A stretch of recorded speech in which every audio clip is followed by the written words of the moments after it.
Welcome to the Pet Loss Companion. I'm Dolan-Del Vecchio, and I'm here with my friend and colleague and co-author, Nancy Saxton-Lopez.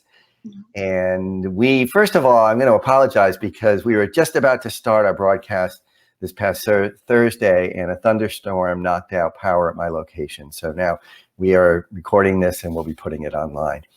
And this is a broadcast that we do once a week, and it's an opportunity for us to take some of the wisdom and recommendations that we gained from the people who were coming to our pet loss support groups for a very long time. We can take that wisdom and share it with a broader audience. And before the magic of broadcast media, we put together a book called The Pet Loss Companion: Healing Advice from Family Therapists Who Lead Pet Loss Groups. And so that book is available to you as well, and hopefully the information we share today will offer some peace and solace to those who hear it. And I would also like to say that this program is a friend of Dakin Humane Society. So let me tell you a little bit about Dakin. Dakin Humane Society is a 401c3 community-supported animal welfare organization that provides shelter, medical care, spay-neuter services, and behavioral rehabilitation for more than 20,000 animals and people each year. Since its inception in 1969, Dakin has become one of the most recognized nonprofit organizations in central Massachusetts and a national leader in animal welfare. You can learn more about Dakin and make a donation at dakinhumane.org, and that is DAKINHUMANE.org. And also, we'd like to let you know that you can get in touch with us. We'd love to hear from you. We'd love to hear your stories and your questions and comments and suggestions for future episodes. You can reach me at kenddv@gmail.com. And you can reach Nancy at nsaxtonlopez. That's nsaxtonlopez @csmpc.com. So Nancy, why don't you get us started? Yeah, today we are going to talk about guilt, because guilt is such a difficult emotion that I would say 95% of the people go through after the death of an animal. But we wanted to talk a little bit briefly about some, thoughts and comments that we got from two people. Devin wrote an amazingly beautiful piece on the loss of Miso, her cat. And Ken and I took out just a couple lines from it. And I think, Ken, have you published that or added that to? It's on the announcement for this episode. We'll put it on the podcast description. And so it'll be linked to the description that you see connected to this broadcast, wherever you find the broadcast. And I'll just, I was very moved by the essay. I think it would be great for you to read. I think it'll provide you with solace if you read it. And some of the quotes that I'm taking out to punctuate are: death is the final destination of our love. Mm-hmm. And I now know that tears are the way through the grief. And pain is your love too. I think that says a lot, actually. Yeah. Pain is your love too. And I recommend that you read the whole piece. It's very moving and powerful. And there's a couple that I picked out too. And I think she said, I really believe the experience of a true and potent love in this life is worth the ocean of tears exchanged and letting go. And I wouldn't trade that for the world. And I think one more that I want to just put out there, and this is interesting. Sometimes love requires us to be fierce, protective, and stronger than we ever knew possible. Mm-hmm. Yeah. Please read it. I mean, it is certainly very, very touching and heartwarming. And she really gets into her feelings and analyzes how she lived with this cat and what that cat meant to her. And I have to say, I've heard from a couple of other people in the past few days who just really articulate how devastating the loss is on the one hand, and how they have to just keep moving. Yeah. And you just see that in so many stories that it's this horribly gut-wrenching loss, and the pain, the knot in your stomach. But you got to live too. You have to put one foot in front of the other. And people describe that in their own ways. And it's always moving. It always reminds me of how precious life is and how fleeting it is for our animal companions, and for us too, for us as well. And then I spent some time working with Lisa and her family, and she sent me a card that I'm going to share. This is little Charlie. Whoa, I'm going the wrong way. There's little Charlie. And it's so cute, right? And I'm going to read the poem. Now, I hope I don't crack on this one. It is a religious poem. So just, use it the best way you can if that's not your gig. But it says, God saw you getting tired, and a cure was not to be. So he put his arms around you and whispered, come with me. With tearful eyes, we watched you slowly fade away. Although we loved you dearly, we could not make you stay. A golden heart stopped beating, playful paws were put to rest.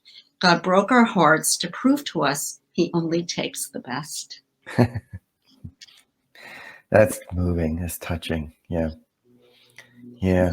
So now I guess we can get into the guilt issues. Yeah. So and you've kind of delved into that and how you want to explain guilt in two different ways, actually. Yeah. So as we were talking about this, I realized that everybody who loses, as you said before, 95%, 99 point whatever percent of people, when our pet dies, we feel some guilt because we're so conscientious that we are always imagining that we should have seen or done something that we probably never could have seen except in hindsight, and never could have done because we're not all powerful.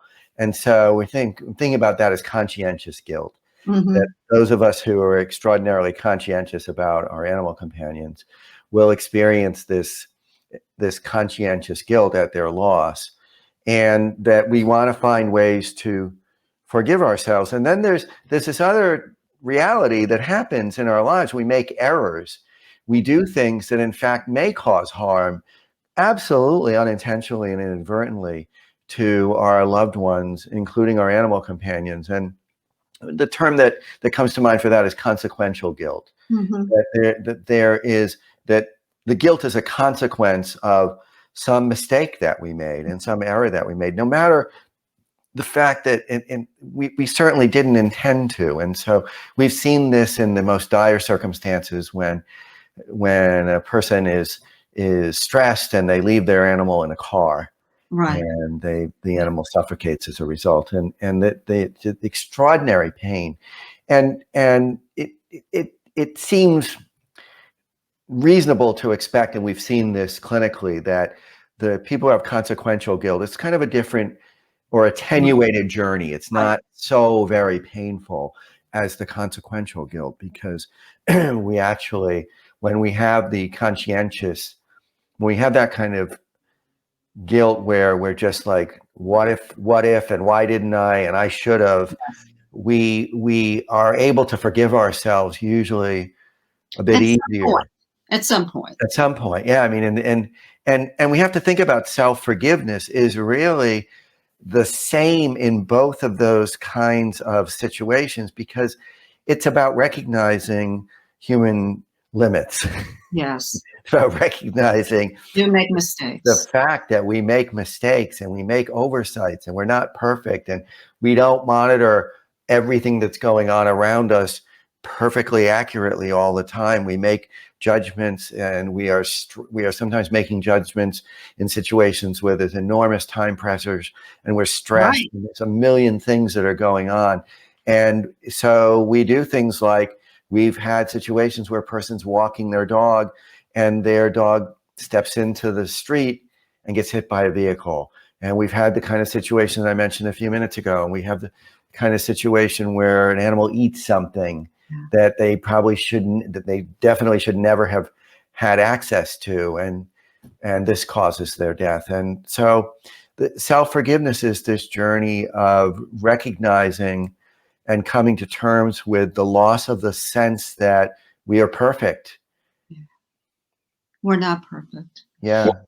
And like Ken, you said, with the conscientious grief is that what you said. I mean, everyone comes in and they say, I should have gone to the doctor sooner. Maybe I shouldn't have left that day. Maybe, I needed to pay attention more to what was going on with my animal. And it just badgers you, right? And these are people who, what any of those things probably would not have made a difference in the context of the death, right? And you're right. We worked with Crystal. Crystal was so overwhelmed by different vets with different issues, with what they were diagnosing. And one was diagnosing one thing, one was diagnosing another. She had 3 little kids. She had absolutely the inability to really collect all that information, and to really figure out after the fact that I shouldn't have done that, or I shouldn't have seen that person, or I shouldn't have, talked to this person. And what happens if I had done something different? The issue with Hamlet was that he was sick and he died, and whatever she would have done probably would not have made it. Oh, and you again, we're not perfect, and there are limits to our control. We are not in control over the physiological things going on inside any of us, ourselves, our beloved animal companions, people close to us. We have a dear friend right now who has just been diagnosed with pancreatic cancer. And so, I mean, we are not in control. We like to think that we do have a lot more control than we actually do. And so we go to experts, they do their tests, they give the best assessment and prescriptions of care that they possibly can. They're using all of their skills and all of their technologies. And a lot of the time, that doesn't solve the illness. That doesn't solve the problem. And then we would never know, right? You wouldn't know necessarily what the trajectory of that issue was within the animal, right? So no matter what, that dog or cat was going to die. Because they don't tell you until almost it's too late that there's really something going on with them. Yeah. So this whole idea of, forgiveness, I believe is kind of a meditation on phrases like, I don't know everything, I can't fix everything, I can't foresee the future. Those kinds of phrases. There are limits. There are many limits to my ability to control what happens around me. All of those kinds of phrases, I think, are important to forgiveness and to self-forgiveness. And that the more we say them to ourselves, when we are hit with a wave of guilt, and we say those things that I can't foretell the future, I am not all knowing, I am not all seeing, I'm not perfect. Those are the kinds of things that we deserve to be saying, as perhaps we're doing some deep breathing and we're kind of just allowing ourselves to be our imperfect selves. And this kind of thing has to be done over and over again. And, sometimes I look at the fact that there are some people who seem to not have consequential guilt. They do things that are horrific in the world, and they don't seem to feel any kind of accountability for it. So the fact that you do feel any kind of guilt is actually a testament to your humanity. Exactly. To the love that you have and the ways that you feel about the fact that you should act with morality, you should act with accountability. So the fact that you feel that tremendous weight is actually a testament to something very good in you. Character to who you Yeah. are. It's a testament to something really deeply good in you and your character.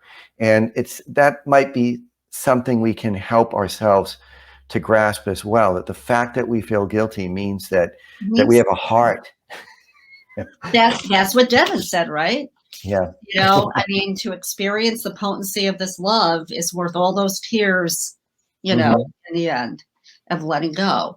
And I want to go back to the consequential, because I think people that had experienced a mistake or something happened out of their control, but it was more violent or you know, or traumatic in some ways.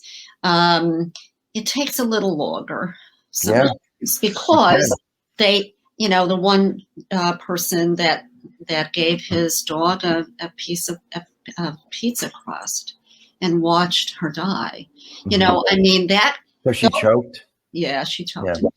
And so, what would you do? I mean, when that kind of thing happens, you know, you go into this kind of altered state, and even trying to help may not necessarily have saved her. But he came to the group for quite a while, and that was helpful for him. He needed to kind of have that support with all of the other people that came, and us as you know, leaders, that, you know, he's a good person. He didn't mean this. You know, this was a mistake. I mean, for him, but I caused this. You know, I never should have given, you know, her the pizza crust. And so, and the other ones you mentioned, we've had, unfortunately, so many of those things happen. It could be potentially really, really traumatic.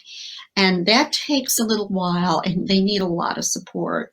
And it may take a little longer to kind of forgive themselves.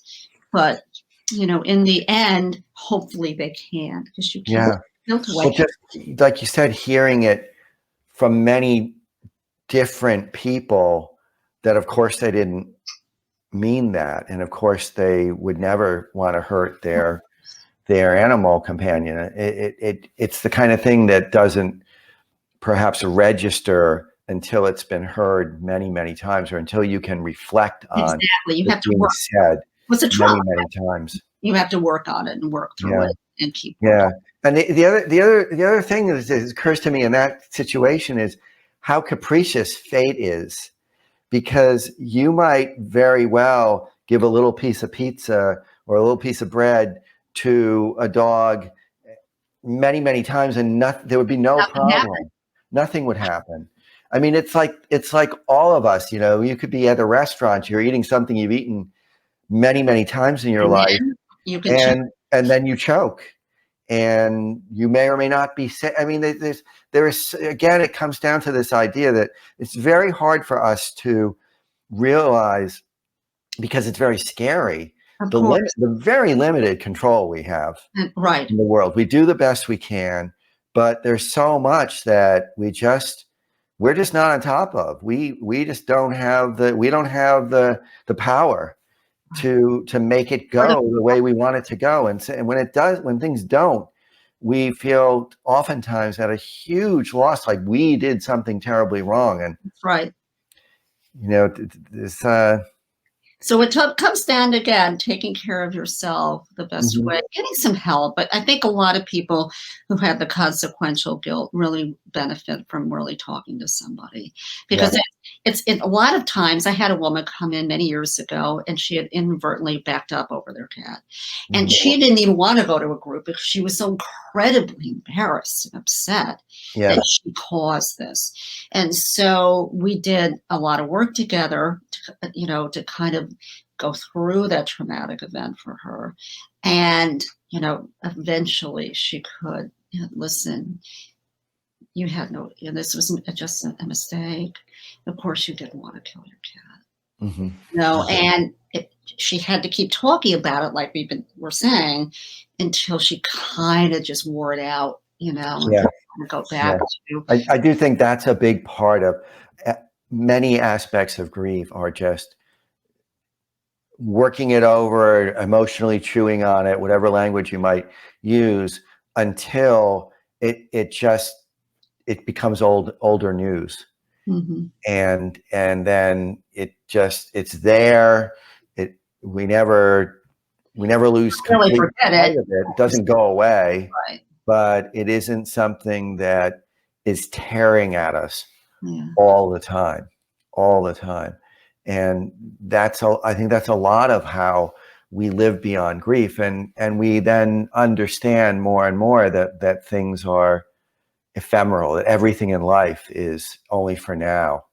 And that's a reality that I think sinks in more and more the more losses we have. And but self-forgiveness is about allowing oneself to be with faults, to be with imperfections, to not be omniscient, to not be godlike or goddess-like. We're not. we just can't be. And we do the best we can, and that's all we can ask of anyone. And so please, everyone, take care of yourself. Guilt comes, and it is there, no matter if it's conscientious or it's consequential. And it would be helpful to get some support and take care of yourself the best way you can. We can't take it away, but we can certainly support someone through it. Yeah, and one of the thoughts that also comes to mind for me is just this idea that if you think of your story and you think of hearing it from another person, how would you feel toward them? Would you feel like they should be damned and and scorned, or would you look at them with a gentle heart and say, that this stuff happens? Yeah. Would you say there's no way that this person intended harm? There's no way that he or she or they wanted to cause pain and loss. And because oftentimes we can extend kindness much more readily to others than to ourselves, particularly people who are troubled by the results of our own behavior. I mean, we tend to be very judgmental of ourselves.